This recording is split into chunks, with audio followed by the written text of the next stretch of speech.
Hello, my name's Colin Wadeson. I'm a member of the Rotary Club of Carshalton Beeches in Surrey. For some time now we've been working with a wonderful charity called the Wave Trust, a charity that's completed in-depth research into the root causes of violence in our society. This then is a video about the Trust finding, but most of all it's about how important it is to look after little children, especially in their very early years.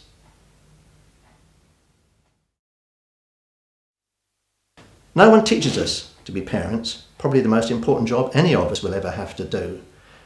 We have to learn by trial and error, with possibly the only guidance being the way we were brought up ourselves. Now this can be good or bad, depending on how much love and care our parents gave us when we were small. Now the Trust, after reviewing lots of research, have established that one of the root causes of violence is the neglect and abuse of children. If, in their very early years, children suffer harsh discipline or even neglect, this greatly improves the chances that they will grow into aggressive adults themselves and become poor parents in due course. Unfortunately, there is a lot of violence in the world, and regrettably, serious violence is increasing. It's a sad and startling fact that in the UK, 3 children die every week at the hands of their parents.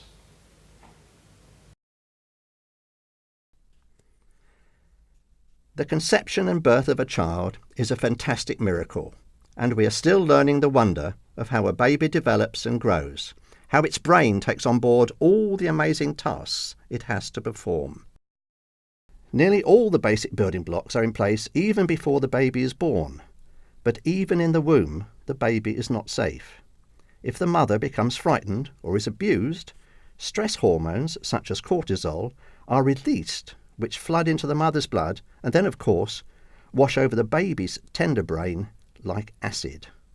As a result, the regions in the brain responsible for emotions, including attachments, can be up to 20 to 30% smaller in abused children than in normal kids. Love and care, then, are vital even before the baby is born. The amazing development of the baby's brain accelerates after birth, and there is a vital 18 to 20 month period where the template for the kind of person we will become is forged. Millions of neurons, cells, about 100 billion of them in fact, connected by tiny bridges called synapses, about 1,000 trillion by the age of 3 years, begin to form the wonders of sight, hearing, smell, touch, memory and emotions. All these developments are stimulated and affected by outside influences of light, sound, touch and warmth. It is at this time the parent's touch and response to the baby's needs is vital. It is where the bonding and empathy between parent and child ensure the child feels safe and has no fear of the outside world. This protective empathy is not automatic. As we found, if the new parents have been abused or neglected, they may lack the skills to ensure the emotional development of their own child is nurtured.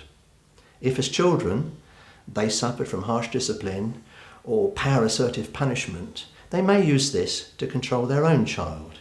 The child will then realise that the world is not a safe place, but in fact it is alien, and begin to react accordingly. By the age of 3 years, virtually all the building blocks are in place, most of the activity having taken place in the first 18 to 20 months. The brain has developed into all those separate areas that control our existence: sight, sound, memory, touch. But if that part of the brain dealing with emotional responses hasn't been stimulated, then it will not have developed properly.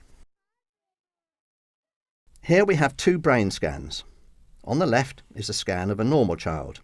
You can see quite clearly that the temporal lobes, which regulate emotions and receive input from the senses, have been fully activated. On the right, we have a brain scan from a Romanian orphan who was institutionalised shortly after birth. Here you can see the temporal lobes haven't been wired and activated because this poor child didn't receive love, empathy and protective care. You can see a black hole where his emotional receptors should be. Child experts shown this slide thought it was someone suffering from Alzheimer's disease. Now this is a very extreme example, but it clearly shows how early experiences shape the brain's circuits. Convincing evidence that problems can start at an early age comes from the Dunedin study, a small town in New Zealand, in which it was found that nurses could predict future criminal tendencies 18 years in advance. Every child born in Dunedin in 1972 has been followed from birth and assessed every 2 to 3 years on a variety of health, social and behavioural measures. Nurses identified an at-risk group of 3-year-olds on the basis of just 90 minutes observation. This group were restless, negative and lacked persistence and attention. At age 21, males in this at-risk group were compared with other 21-year-olds. 47% abused their partners, compared to 9.5% of the other group. 3 times as many had antisocial personalities. 2.5 times as many had 2 or more criminal convictions. 55% of the at-risk offenders were violent, compared with 18% in the other group. The at-risk group not only committed many more violent offences, but also much more severe ones, such as robbery, rape and homicide. Fewer of the girls became conduct disordered, but where they did, 30% of the at-risk group had teenage births. In the other group, there were none, and 43% were in violent, abusive relationships. The report concluded that immature mothers with no strong parenting skills and violent partners have already borne the next generation of at-risk children. A lot of this information will be new and possibly frightening. On the other hand, casting your mind back, maybe some of it will make a lot of sense. The amazing fact that comes out of all this is that by the age of 3 years, our brain and responses to the outside world have more or less been set. Now, this doesn't mean that beyond 3 years everything is lost. That's certainly not the case.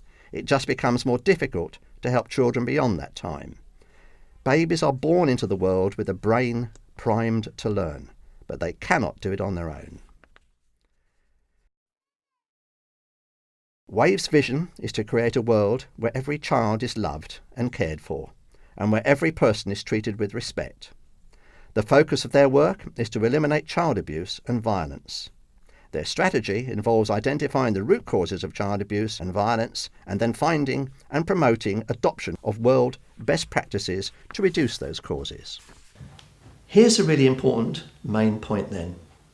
Current approaches to tackling child abuse by both governments and charities are like standing at the foot of the cliffs, trying to repair bodies that have fallen. How much better to be at the top of the cliffs to prevent people falling? The Wave Trust is a charity at the top of the cliffs, tackling root causes. Now that's not only more humane and kinder, it makes economic sense too. Vast sums of money are pledged by government at the foot of the cliffs, and huge amounts of energy are expended there by both them and national charities.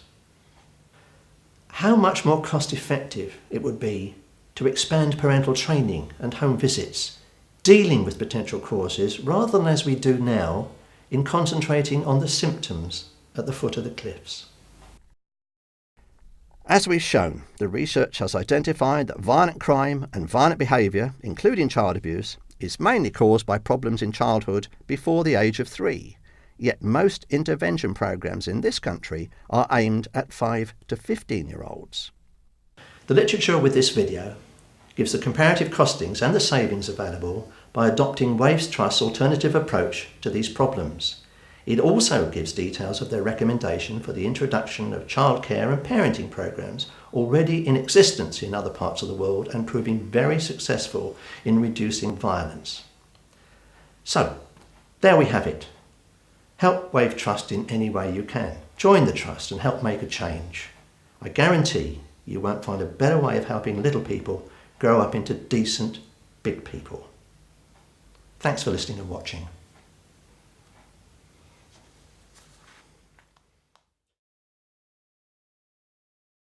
If you want to find out more about Wave's 8 years of research and their recommendations for the future, you can find the Wave Report 2005 on their website, www.wavetrust.org. untitled.org.